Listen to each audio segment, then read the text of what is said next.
అందరికీ నమస్కారం. శ్రీనివాస్ చెప్పే కథలకు మీ అందరికీ స్వాగతం. ఇప్పుడు మనం వినబోయే సీరియల్ ఒక వెన్నెల రాత్రి ఆఖరి భాగం. రచన కొమ్మూరి సాంబశివరావు గారు. స్కూలు ఫైనల్స్ అవుతున్నావా అడిగాడు రెడ్డి. తల ఊపింది. రెడ్డి కుర్చీలోంచి లేచి మంచం పక్కన నిల్చున్నాడు. చదివి ఏం చేస్తావు? మెడిసిన్ చదువుతాను అంది. నవ్వాడు రెడ్డి. వేస్ట్. నీలాంటి అందమైన పిల్ల మెడిసిన్ చదవడం ఏమిటి? అందవికారంగా ఉండే ఆడపిల్లలు పెళ్ళిళ్ళు కావని చదువుకుంటారు. నీకేం కర్మ? సుశీల మాట్లాడలేదు. తన అందం గురించి అతను మాట్లాడటం ఇష్టం లేదు. సుశీల పక్కన కూర్చున్నాడు. చటక్కన సుశీల లేచి నిలబడింది. ఎందుకు లేస్తావు అన్నాడు చేయి పట్టుకొని.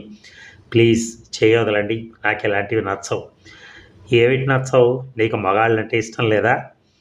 దయచేసి నాతో వాదించకుండా నా చేయి వదలండి. నవ్వాడు రెడ్డి. మీ అమ్మ ఇష్టమయ్యే నిన్నిక్కడ వదిలింది, ఏమీ అనదు అని ఒళ్ళోకి లాక్కోబోయాడు. అతని చెయ్యి దులిపింది. విడిపించుకుని గబగబా గదిలోంచి బయటికి వెళ్ళింది. అమ్మా పిలిచింది. ఏమిటి అడిగింది రమ. డ్రాయింగ్ రూమ్లో పడుకుంది. నువ్వెందుకు నన్ను ఆ గదిలో వదిలొచ్చావు అడిగింది కోపంగా సుశీల. నువ్వెందుకు ఆ గదిలోంచి బయటకు వచ్చావు? వాడు నా చేయి పట్టుకున్నాడు. పట్టుకుంటేనే అరిగిపోతావా ఏమన్నా? అవును, నాకు అలాంటివి ఇష్టం ఉండదు. నువ్వే ఇష్టపడి నన్ను అతని దగ్గర వదిలొచ్చావని అంటున్నాడు. నిజమేనా అడిగింది. అవును నిజమే. నువ్వు ఇలా మొండితనం చేయటం మంచిది కాదు. మనకి డబ్బు కావాలి, ఆయన ఇస్తారు. తల్లిని అసహ్యంతో చూసింది. డబ్బు కోసం నువ్వు ఎటువంటి నీచమైన పనైనా చేస్తావన్నమాట అంది. అవును, నేను డబ్బు మూటలు కట్టుకున్నాను కదూ అంది రమ. మూటలు కట్టుకున్నావో ఖర్చు పెట్టావో ఎవరికి కావాలి? నువ్వు డబ్బు కోసం చేసిన పనులు, చేయటానికి సాహసించిన పనులు తలుచుకుంటే నిన్ను చూస్తే అసహ్యం వేస్తోంది. ఎన్ని మాటలు నేర్చావు? నోటికి హద్దు పద్దు లేదా? ఎంత మాట పడితే అంత మాట అంటమే. ఓహో, తల్లి అని గౌరవం చూపించాలనే మాట నీకు నీకు ఈ ప్రపంచంలో ఎవరైనా గౌరవం చూపిస్తారా అసలు? ఇలా మాట్లాడావంటే పళ్ళు ఊడతాయి అంది రమ కోపంతో. నువ్వు ఇంకా నీ మొహం నాకు ఎలా చూపించగలుగుతున్నావో నాకు ఆశ్చర్యంగా ఉంది. నువ్వు అసలు అమ్మవా? నిజంగా నన్ను కన్న తల్లివా నువ్వు? 15 ఏళ్ల దాన్ని, చదువుకుంటున్న దాన్ని, నీ కూతుర్ని నన్ను వాడి దగ్గర వదిలేసి వస్తావా? నీ అవినీతికి, నీచానికి కూడా ఒక హద్దు ఉండాలి. నేను నీతిగా ఉండుంటే తెలిసి వచ్చేది. కడుపు నిండా తిండి, కట్టుకునేందుకు బట్టలు, కారులో స్కూల్కి వెళ్ళటం ఇవన్నీ ఎలా వచ్చాయో నీకు? మీ నాన్న సంపాదించాడా? అనవసరంగా నాన్న పేరు తీసుకురాకు. ఎందుకు తీసుకురాకూడదు? దేవుడా, గొప్పవాడా? మీ నాన్నే ఈ రెడ్డిని ఇంటికి తీసుకొచ్చింది. నేను సంపాదించిన డబ్బుతో ఇన్నాళ్ళు కులికింది మీ ఇద్దరేగా. చి నోరుమై. అవునే, మీ నాన్న తాగుడికి పేకాటికి ఎవరే డబ్బు సంపాదించి ఇచ్చింది? మీ నాన్న ఒప్పుకుంటేనే కదా నేను ఇలా సంపాదించాను. నాన్నని ఈ హీనస్థితికి నువ్వు ఎలా దిగజార్చింది అంతా నాకు తెలుసు. నీలాంటి నీచమైన మనిషిని పెళ్లి చేసుకున్న నాడే నాన్న నీచపడ్డాడు. ఓహో, నువ్వు మీ నాన్న గొప్పవాళ్ళన్నమాట. నేనే నీచురాల్ని. ఇన్నేళ్ళు నా రక్తం, నా ఒళ్ళు, నా అందం ఖర్చు చేసి సంపాదిస్తే తెగ తిని బలిసి ఇవాళ నన్ను ఇన్ని మాటలు అంటున్నావా? విశ్వాసం లేదు నీకు? నేను సంపాదించుండకపోతే మలమల మాడి చచ్చేదానివి. దీనికంటే అదే బాగుండేది. మిమ్మల్ని పోషించటానికి తిప్పలు పడి ఆరోగ్యం చెడగొట్టుకుని వాళ్ళ ఈ గుండె జబ్బుతో పడ్డాను. నన్ను మీ నాన్నని పోషించవలసిన బాధ్యత నీకుంది. ఎలా కాదంటావు? విశ్వాసం లేదు? కుక్క కన్నా కనా కష్టమైతే కానీ విశ్వాసం ఉండకుండా పోదు. మన ఈ సంభాషణలో నాన్న పేరు ఎత్తద్దని చెప్పాను. నీకు తిండి బట్ట కొరత లేకుండా నేను చూస్తాను. ఆ మాత్రానికి నీచపడవలసిన అవసరం లేదు. ఇలా ఇంకెప్పుడు నీ వీటిలను తీసుకొచ్చి నన్ను పడక గదిలోకి పంపించకు అని వెనక్కి తిరగబోయింది సుసి. రమ ఒక్క గంతున వెళ్ళి కూతురు చేపట్టుకుంది. ఎక్కడికే పోతావు? నోరు మూసుకుని ఆ గదిలోకి వెళ్ళు. నాకు కోపం తెప్పించకు. చెయ్యొదులు. కోపం వస్తే ఏం చేస్తావే అడిగింది రమ రొప్పుతూ. నానా నాన్న అరిచింది సుశీల. కూతురి కేక వినగానే సుందర పరిగెత్తుకొచ్చాడు. మీరు దీనికి నా మీద నూరిపోశారు. చూడండి ఎలా నోటికొచ్చినట్టు మాట్లాడుతుందో. ఏమిటి చూసి గొడవ? సుశీల చెప్పలేకపోయింది. తల వంచుకుంది. ఏమిటి రమా, ఏమిటి గొడవ అడిగాడు భార్యని. దాన్నే అడగండి, మీ ముద్దుల కూతురు కదా. నేను నీచమైన దాన్నట, కుళ్ళిపోయిన మనిషినట, ఇంకా ఏమేవో పేలింది. ఇదంతా మీరు చెప్పించిందే. రమా, అసలు ఏం జరిగిందో చెప్పు. ఏం జరిగిందా? ఏం జరుగుతుంది? రేపొద్దున ఇంటి అతను అద్దె కోసం వస్తాడు. 2 నెలల అద్దె బాకీ ఉన్నాం. నీతి పరులు, గౌరవం కావాల్సిన వాళ్ళు మీరు, మీ కూతురు. మీకీ విషయాలెందుకు? వెచ్చాలయిపోయాయి. కొట్టువాడికి 3 నెలల నుంచి డబ్బివ్వలేదు. కొంతైనా ఇస్తే గానీ సామాన్లివ్వనని స్పష్టంగా చెప్పాడు. మర్యాదస్తులు, నీచమైన పనులు చేయని వాళ్ళు మీరు. మీరిలాంటి విషయాలు వింటారా? మీకెందుకు? రేపొద్దున ఇంట్లో అన్నం వండించే బాధ్యత ఈ నీచురాలు, అవినీతి పరురాలైన నాది. వంట మనిషి వెళ్ళిపోతానన్నాడు జీతం ఇవ్వలేదని. డ్రైవర్ వెళ్ళిపోయాడు. జీతం ఇవ్వకపోతే ఎందుకు పనిచేస్తాడు? ఈ చీదరంతా నాది. ఆ విషయాలు అలా ఉంచు. నీకు సుశీకి ఎందుకు పోట్లాటొచ్చింది? అడిగాడు సుందర్ విసుగ్గా. మీరే చెప్పండి దానికి. నిజం చెప్పండి. రెడ్డి గారిని రమ్మని మీరు పిలిచారా లేదా? సుందర మొహం ఎర్రనైంది. ఆ విషయం ఎందుకు? అసలు విషయం చెప్పు అన్నాడు. చెప్తున్నాను. రెడ్డి గారిని డబ్బు అడిగాను. ఎందుకు ఇస్తారు? ఇప్పటికే ఇన్నేళ్ళు చాలా ఇచ్చారు. ఊరికే ఎవరు మాత్రం ఇస్తారు? అంటే ఇవ్వనన్నాడా? అనలేదు, కానీ ప్రతిఫలం లేదే ఎందుకు ఇవ్వాలని అడిగారు. ప్రతిఫలం ఏం కావాలట? అడిగాడు సుందర్. అనుమానం కలిగింది. రెడ్డి ఏమడుగుంటాడో. అడుగుతాడు? మన దగ్గర ఏముంది ఇవ్వటానికి? ఏమడిగాడు? సరిగా చెప్పు. మీకు ఆ మాత్రం తెలియనట్టు అడుగుతారేమిటి? సుశీలని అడిగారు. ఎప్పట్లా నెల నెల డబ్బిస్తానన్నారు. మనకిక డబ్బు ఇబ్బందులు ఉండవు అని చెప్పారు. నువ్వేమన్నావు? ఏమంటాను? సుశీలను వెళ్ళమన్నావా? తల ఊపింది రమ. వెళ్ళమని నాతో చెప్పలేదు. నన్ను గదిలో అతనితో వదిలేసి వచ్చింది అంది సుశీల. ఆ రెడ్డి ఏమయ్యాడు? ఎక్కడున్నాడు? ఇంకా ఆ గదిలో ఉన్నాడా? అరిచాడు సుందర్. నాన్న, నువ్వు గొడవ చేయకు. పాపం అతను తప్పే ఉంది. అమ్మను బట్టి నేను అలాంటి దాన్నే అనుకున్నాడు అంతే. కూతురి మాటలు వినిపించుకోకుండా సుందర్ పడక గది వైపు వెళ్ళాడు. మీరు ఆగండి అని అరిచింది రమ. సుందర్ పడక గది తలుపు తోశాడు. రెడ్డి లేడు. గబగబా వసారాలోకి వెళ్ళి కిందకు తొంగి చూశాడు. రెడ్డి కారు లేదు. పోర్టికోలో వెళ్ళిపోయాడు. వెధవ. అలా తిట్టకండి. ఎన్నాళ్ళు మనల్ని పోషించారు. మనం ఏదో ఘర్షణ పడుతున్నామని వెళ్ళిపోయారు పెద్ద మనిషి గనక. వెధవని తోలు ఒలిచేవాడిని అన్నాడు సుందర్ పళ్ళు పటపటా కొరుకుతూ. అదొక్కటేగా మీకు చేతయింది. ఆయన తోలు ఒలిచే బదులు ఎక్కడికైనా వెళ్ళి డబ్బు పట్టుకురండి. రేపు అప్పులు వాళ్ళకీయటానికి మీ సమర్థత ఏమిటో తేలుతుంది. నోరు మొయ్ అన్నాడు సుందర్. ఎందుకు మూసుకుంటాను? ఎందుకు మూసుకోవాలి అసలు? ఇంకా సంపాదించలేనని అలుసయ్యానా? ఇన్నేళ్ళు నేను సంపాదిస్తున్నంతకాలం ఈ మొగతనం ఎక్కడికి పోయింది మీకు? తంతాను. నాన్న ఊరుకో. మీరు తన్నేవారు ఊరుకోమని చెప్పేది అది. అబ్బా అవును, ఇప్పటిక నా వల్ల ఏం ప్రయోజనం ఉంది మీకు? నేను ఎలా సంపాదించగలను? అందుకే మీరు మాట్లాడతారు. ఎంత సంపాదించాను, ఎంత ఖర్చు పెట్టాను మీ మొహాలకి? ఈవేళ ఇన్ని మాటలు పట్టడానికి ఏడుస్తోంది రమ. సుందర్కి జాలేసింది. ఇన్నేళ్ళు రమ సంపాదిస్తే తను ఆమె సంపాదనతో బతికానని మర్చిపోలేకపోయాడు. ఎందుకు అలా ఏడుస్తావు? తిండి లేకుండా మనం మలమల మాడిపోం. 100 150 సంపాదించగల స్తోమత ఉంది నాకు. ఆహా, మరి అప్పులు ఎవరు తీరుస్తారు? ఇంట్లో ఉన్నవన్నీ అమ్మేస్తే సరి. అవును, అదే చేతనైంది మనకి. అన్నీ అమ్మేసి ఏ పాత కొంపలోకో ఏ చిన్న పెంకుటింట్లోకో తీసుకెళ్తారు. తాటాకు, విసిన కర్రలు, చింపిరి చాపలు, కుండల్లో మంచినీళ్ళు, అది బతుకు. ఎంత బతుకు బతికి చివరికి ఆ గతి పడుతుందా నాకు? రమ, నాకు చేతనైనంత సంపాదిస్తాను. నువ్వు ఏడ్చి ప్రయోజనం ఏమిటి చెప్పు? అవి కావాలి, ఇవి కావాలి అని డబ్బు కోసం దురాశతో ఇంతవరకు తెచ్చావు మన బతుకులు. ఏ ఎంతవరకు తెచ్చాను? కారులో తిరగటం, ఊలెన్ సూట్సు, జేబు నిండా డబ్బు, అవేనా మీకు భారమైంది? అవును, ఏ బట్టలు వేసుకుంటే ఏ? కారులో తిరిగితేనే నా చెల్లెళ్ళకి, నా తమ్ముడికి, నా తల్లికి పెళ్ళయ్యాక మొహం చూపించలేకపోయాను. మర్యాదస్తుల మధ్య కూర్చునే అర్హత పోగొట్టుకున్నాను. అవన్నీ పోగొట్టుకుని బతకటం అంటే ఏమిటో నీకు ఎలా తెలుస్తుంది? నీకు చిన్నతనం నుంచి అవంటే ఏమిటో తెలియదు కనుక వాటి విలువ నీకు తెలియదు. డబ్బు ఒకటే నీకు తెలిసింది. పోయినవి పోయినాయి. మళ్ళీ ఇప్పుడు రావు కదా. ఇప్పుడు ఉన్నట్టుండి ఎందుకు మర్యాద, ఆ గౌరవం? నా కోసం కాదు. నా బతుకు బూడిద పాలైంది. ఇప్పుడు సంస్కరించుకోవటం కష్టం. కానీ సుశీల బతుకు పాడు చేస్తానంటే మాత్రం ఒప్పుకోను. దాని బతుకు పాడు చేస్తానని ఎవరన్నారు? అది కూడా బాగా ఉండాలనేగా నేను కోరుకునేది. అది నా కూతురు కాదా? మీ ఒక్కరి కూతురేనా? అయితే మనం వాదించుకోవాల్సిన అవసరం లేదు. నేను రేపటి నుంచి ఉద్యోగం కోసం ప్రయత్నిస్తాను. మళ్ళా అదే మాట. ఏమొస్తుంది మీరు ఉద్యోగం చేస్తే? ఏం బతుకుతాం ఆలోచించండి. దానికి మంచి బట్టలు ఉండవు, కారు ఉండదు, సరైన తిండి ఉండదు. దానికి అవన్నీ అక్కర్లేదు. నేను సంపాదించే దాంతో తృప్తి పడుతుంది, చదువుకుంటుంది. చదువుకుని ఉద్యోగం చేయడానికి దానికేమిటి కర్మం? దానికి ఉన్న అందానికి ఎన్ని లక్షలు సంపాదించవచ్చు? అలాగే మాట్లాడక, నాకు కోపం వస్తుంది అన్నాడు సుందర్ కోపం అణుచుకుంటూ. తల్లికి తండ్రికి జరుగుతున్న ఈ సంభాషణంతా వింటూ అక్కడే నిల్చున్న సుశీల, అమ్మా, లక్షలు లక్షలంటూ ఎప్పుడూ డబ్బు గొడవే నీకు. ఇంత సంపాదించి నువ్వేం బాగుపడ్డావు? ఇంకా నీకెందుకు డబ్బు మీద ఈ కాపీన్యం? మీరిద్దరూ ఏదో అయ్యారు. ఇంకా మీకెంత నచ్చ చెప్పినా ప్రయోజనం లేదు. తర్వాత మీరే చింతిస్తారు అంది రమ సోఫాలో చతికిలబడి, వెనక్కి ఆనుకుని చీర కొంగుతో మొహం తుడుచుకుంటూ. మాకేమీ నువ్వు నచ్చ చెప్పనవసరంలా. నీకేం కావాలి? బయటికి వెళ్ళటానికి నీకు ఆరోగ్యం లేదు, వేళకి తిండి బట్ట అంతేగా, మేము చూసుకుంటాం. నీకు ఏ లోపం రాకుండా మేము చూసుకుంటాం అంది సుశీల. రమ కూతుర్ని చూసి దీనంగా నవ్వింది. ఏ లోపం రాకుండా చూసుకుంటారా? ఎలా చూసుకుంటారు అడిగింది. నాన్న ఉద్యోగం చేస్తాడు. రమ మళ్ళీ నవ్వింది. చెయ్యని అని కళ్ళు మూసుకుంది.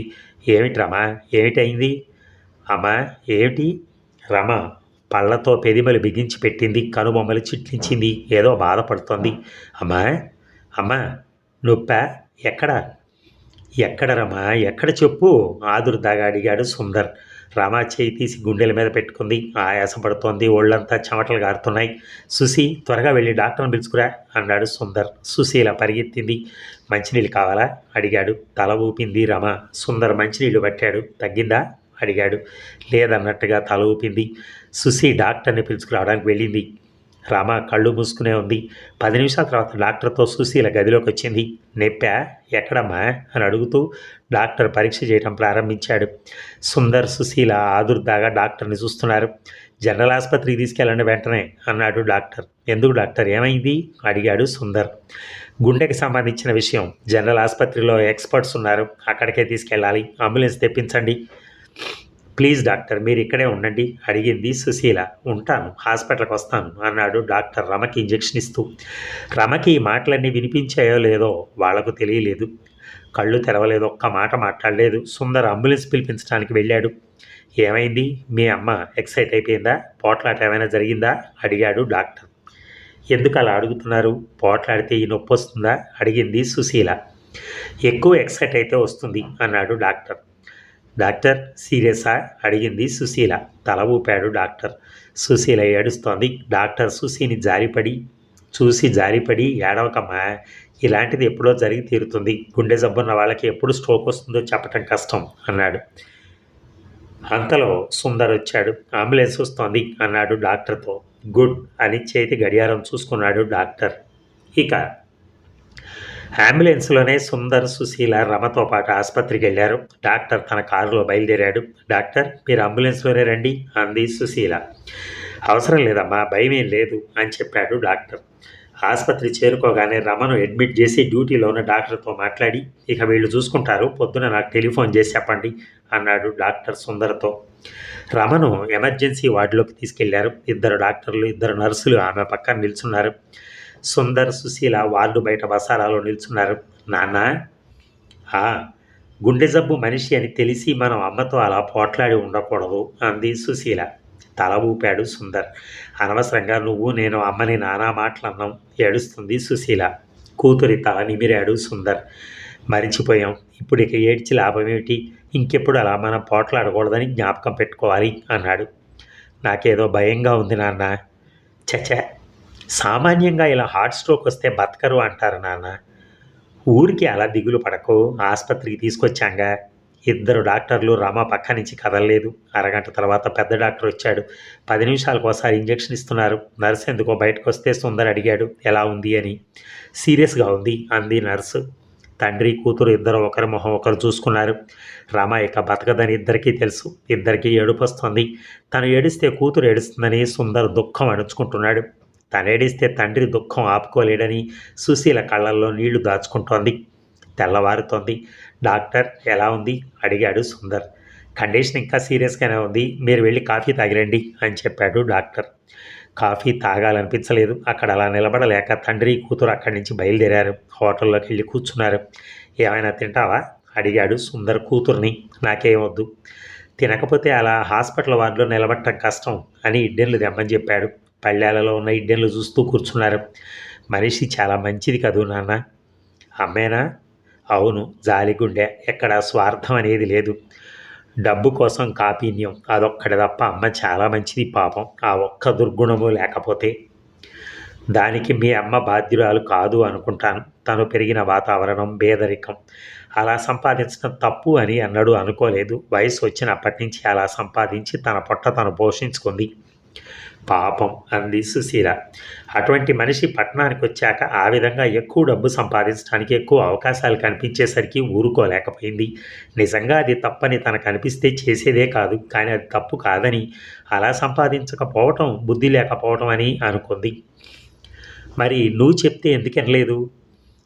వీధిలోకి వెళితే ఖరీదైన బట్టలు కట్టుకుని తిరిగే మనుషులు, కార్లలో వెళ్ళేవాళ్ళు, పెద్ద పెద్ద బంగళాలు కనిపించేవి. అవన్నీ నేను సంపాదించి పెట్టగలననే నమ్మకం లేకపోయింది. తను సంపాదించగలననే నమ్మకం కలిగింది. అందమైంది. మగవాళ్ళు నోళ్లు వెళ్ళబెట్టుకుని కళ్ళప్పగించి చూసేవాళ్ళు. అందుకే వినలేదు. నీలాంటి వారు తనలాంటి దాన్ని పెళ్లి చేసుకోవటంలో చేసిన త్యాగాన్ని అమ్మ ఏనాడు గుర్తించలేదా? నవ్వాడు సుందర్. నేను త్యాగం చేస్తున్నానని అనుకోలేదు. అయినా మీ అమ్మకు నా మీద చాలా కృతజ్ఞత ఉండేది. అందుకే ఇన్నేళ్లు నన్ను విడవకుండా నన్ను తనతోనే ఉంచుకుంది. అదేమిటి నాన్న, నిన్నెలా వదిలేస్తుంది? అడిగింది సుశీల. ఎందుకు వదిలేసి ఉండకూడదు? తను సంపాదించే డబ్బు ఖర్చు పెట్టడం తప్ప నేను చేసింది ఏముంది? కృతజ్ఞత వల్ల నన్ను విడిచిపోలేదు అంతే. తనను ఆ పల్లెటూరు నుంచి ఈ ఊరికి తీసుకొచ్చి తను సంపాదించే అవకాశం కల్పించినందుకు కృతజ్ఞత ప్రదర్శించింది. నీ మీద ఇష్టం లేదంటావా అమ్మకి? ఇష్టం కొన్నేళ్ల పాటు ఇద్దరూ కలిసి ఉంటే ఎంతో కొంత ఆపేక్ష ఏర్పడుతుంది అంతే. నా మీద ప్రేమ వల్లే నా కోసం అలా డబ్బు సంపాదిస్తుందని, ప్రేమ లేకపోవడం వల్ల కాదని, జీవితపు విలువల లోపమని అనుకున్నాను చాలా కాలం అన్నాడు సుందర్. ఇద్దరు ఇడ్డెళ్ళు తినకుండా మాట్లాడుకుంటున్నారు. సార్, ఎన్నా వేణు అడిగాడు సర్వర్. అప్పుడు పళ్ళేల వైపు చూసి గబగబా తినటం ప్రారంభించారు. కాఫీ తాగి ఆసుపత్రికి వెళ్ళారు. వార్డులోకి వెళ్తున్నప్పుడు ఇద్దరి గుండెలు దడదడమంటున్నాయి. వార్డులోంచి బయటకు వస్తున్న నర్సును చూసి సుందర్ అడిగాడు, ఎలా ఉంది అని. కొంచెం నయం అని నర్సు వెళ్ళిపోయింది. అరగంట తర్వాత డాక్టర్ బయటకు వచ్చి, క్రైసిస్ దాటిపోయింది, ఇంకేం పర్వాలేదు, సాయంకాలం ఇంటికి తీసుకెళ్ళచ్చు అన్నాడు. సుందర్, సుశీల సంతోషంతో ఒకరినొకరు కావలించుకున్నారు. నాన్న, అమ్మనిక మనం ఏమీ మాటలు అనకూడదు, మంచిగా చెప్పి అమ్మ మనస్సు మార్చాలి. తల ఊపాడు సుందర్. నువ్వు భయపడకు, నేను అమ్మను మారుస్తాను చాలా ఉత్సాహంగా అంటోంది సుశీల.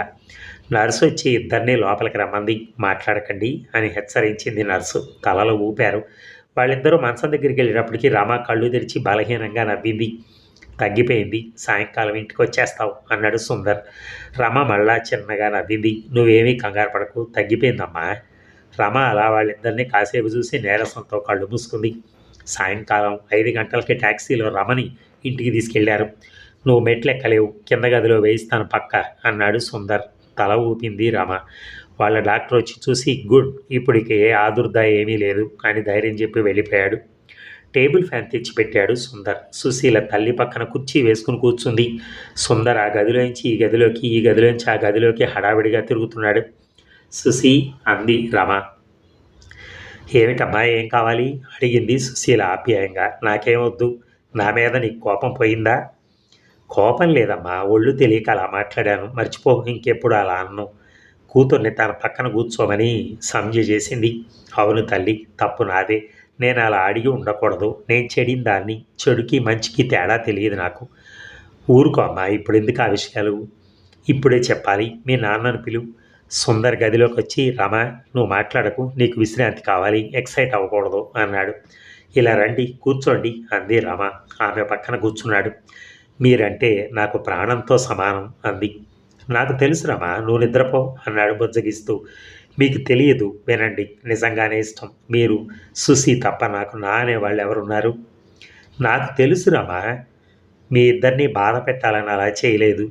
అవును రమ, మీ ఇష్టం, మీరు ఎక్కడికి రమ్మంటే అక్కడికి వస్తాను. నాకు మీరిద్దరూ కావాలి. మీరిద్దరూ నన్ను అలా అసహించుకుంటే నేను బతకలేను. చచ్చ, మేము అసహించుకోవట్లేదు. అదేమిటి? ఇప్పుడు జబ్బుగా ఉన్నానని జాలితో అలా అంటున్నారు. నాకు తెలుసు. నిన్న సుశీ నన్ను ఎంత అసహ్యంతో చూసింది, మీరెంత అసహ్యంతో చూశారు. మీరు మాటలంటే నేను బాధపడతాను. నన్ను అసహ్యంతో చూస్తే నేను బతకలేను. మీరు చెప్పినట్టు వింటాను. ఇక నుంచి నేను ఇంట్లోంచి కదలను. నాకేం వద్దు. మీరు, సుశీ మాత్రం కావాలి. నన్ను విడిచి వెళ్ళిపోకండి ప్లీజ్. నిన్ను విడిచి ఎక్కడికి వెళ్తాం రామా? అవేం పిచ్చి మాటలు. వెళ్ళరు కదూ, నన్ను మీతో తీసుకెళ్తారు కదూ. నన్నెక్కడికి పంపించి వేయరు కదూ. నిద్రపో రమా, మీరిద్దరు ఇక్కడే పడుకోండి, మీరిద్దరు ఈ గదిలోంచి వెళ్ళకండి. వెళ్ళం.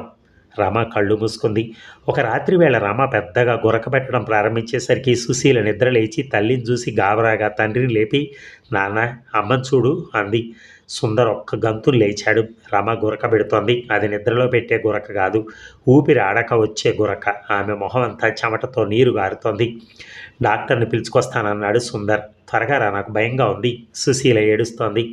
సుందర్ తలుపు వరకు వెళ్ళాడో లేదో, నాన్న అని కేకేసింది సుశీల. సుందర్ వెనక్కి తిరిగాడు. రమ కాళ్ళు చేతులు ఆడిస్తోంది. రమ అంటూ రమ దగ్గరికి వెళ్ళాడు. చేతులు కాళ్ళు వంకర్లు తిరిగాయి.